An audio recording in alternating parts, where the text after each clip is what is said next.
Merci de nous rejoindre sur TV5 Monde pour la dernière étape du Tour cycliste international de Côte d'Ivoire à Bengourou, à Dzopé, 107 km.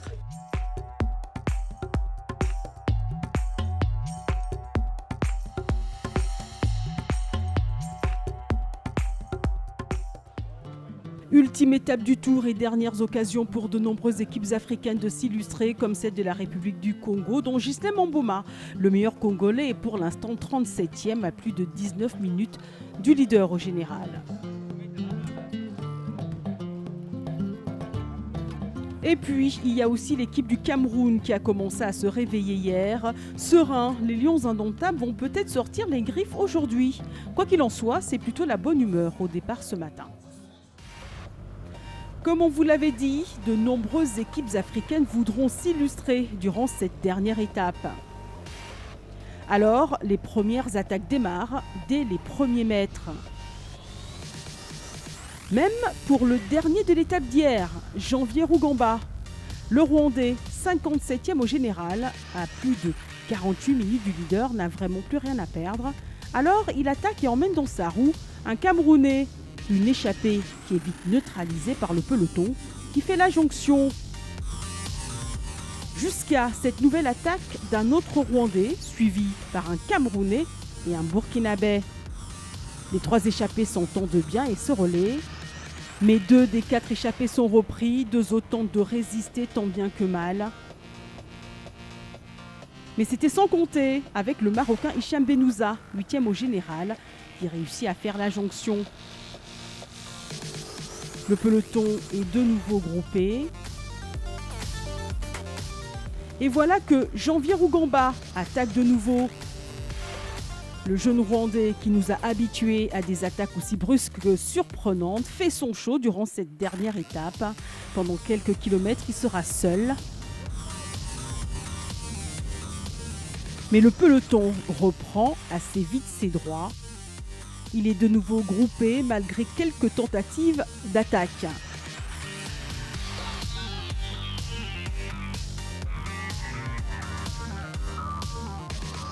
Et puis, nouvelle configuration, le peloton qui est emmené par les Angolais qui sont obligés de faire le travail car devant, 7 coureurs sont partis. C'est parfait pour nous comme ça. C'est parfait. Parfait pour l'équipe, mais pas pour le maillot jaune Verhelst, piégé car à ce stade de la course, il n'a plus son maillot, sachant que son coéquipier Bouvry dans l'échappée est désormais maillot jaune virtuel.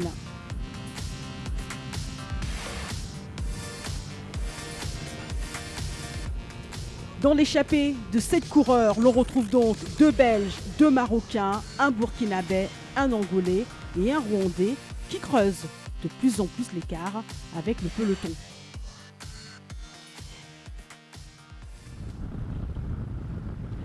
Les 7 échappés sont toujours ensemble, l'entente est parfaite, les relais se font. À 15 km de l'arrivée, personne ne veut prendre ses responsabilités. 10 km plus tard, même scénario. C'est donc dans un sprint que les 7 échappés vont devoir en découdre. Dans un sprint final, c'est le Marocain Hicham Benouza qui l'emporte. Mathias Leglé n'aura pas réussi une 2e victoire d'étape. Devant les danses à Makebou de Mopé.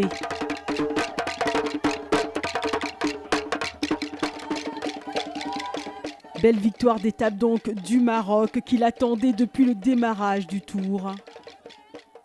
Le grand vainqueur de cette 24e édition, le Belge Dieter Bouvry qui reprend définitivement le maillot jaune. Au classement général, le meilleur Ivoirien Conté Bachirou est 6e.